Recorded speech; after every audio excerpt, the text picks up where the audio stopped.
All right, y'all. So we are back with another video. And this one is Cherish Farrah. I got this from the Dollar Tree. $1.25, $1.50. I don't know, because they didn't change their prices so much. It's ridiculous. But I did get this. I grabbed it. I got me a copy. I got my daughter a copy. We read it together. Um, Gosh, maybe during fall break. I want to say maybe that was our fall break read. And this book was like freaking horrible to me.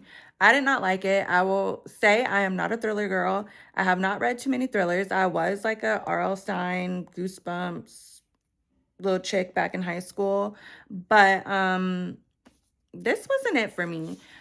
This book was creepy. We were reading it like and we just kind of I have a thing where I'm just like, if I start it, I'm going to finish it. So I did. This was one of those books. It wasn't the worst book in the world, but it just wasn't my thing. Um, it was creepy. This little girl, creepy. She weird. And then it's just like a lot of stuff that was occurring. And I'm like, I don't get it. Like, I don't know what the author's trying to like get across in different parts, but it's basically about like two 17-year-old girls. One is adopted.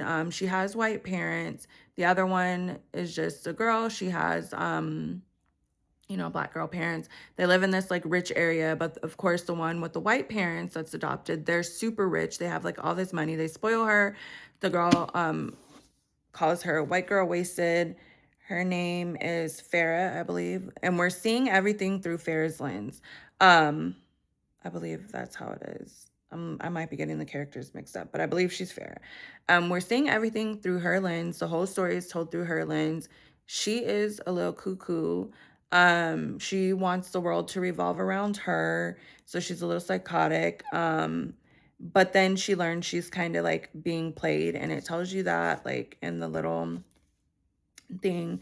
So let me read a couple of things. It says 17-year-old Farrah Turner is one of two black girls in her country club community and the only one with black parents. Her best friend Cherish Whitman, adopted by a white wealthy family, is something Farrah likes to call WGS, white girl spoiled. With Brianne and Jerry Whitman as parents, Cherish is given the kind of adoration and coddling that even upper-class black parents can't seem to afford, and it creates a dissonance in her best friend that Farrah can exploit. So Farrah uses that because why not? Because she's crazy. She uses that kind of like against her friend, and then she feels like her friend's parents just like really love her and that they want her to be a part of their family, and she ends up living with them. Her parents like lose their house or something, and she's very upset with her parents for losing her house, messing up her life, that type of vibe. And so she just be like really manipulative and like cuckoo crazy, but then she finds out she's being played, and then that just makes her even more cuckoo crazy. And by the end, I'm just like, did we dream this?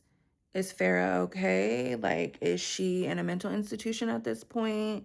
Um, did she make all this up? Did this really happen? Did it happen the way she's saying it? Because we're only hearing her perspective.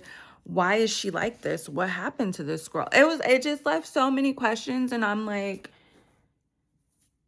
can I get those hours back that I spent reading this? Like, it wasn't it. It just wasn't it for me. And I don't know, maybe it's it.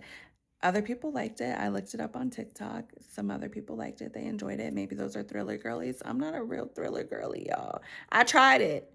And maybe that just wasn't the right book to start out with. But it wasn't for me. I like, watching a mystery. I love watching scary movies where I'm gonna be up having to sleep at my grown age with the light on, or thank goodness I have a husband to sleep with. But I like a little scare, a little jump scare.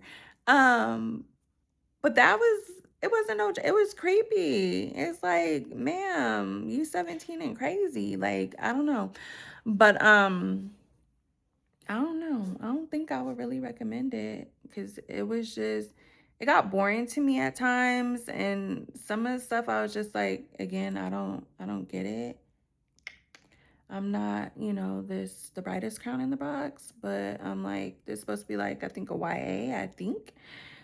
So I don't know. And my daughter was just like, I think my daughter actually gave up. I think I actually finished like the last couple of chapters by myself. I want to say the last like 2 or 3 chapters by myself, maybe more, maybe it was a couple more. But at the end of the day, I was also happy that I finished it by myself because I think it would have just creeped my daughter out. She doesn't really like scary stuff.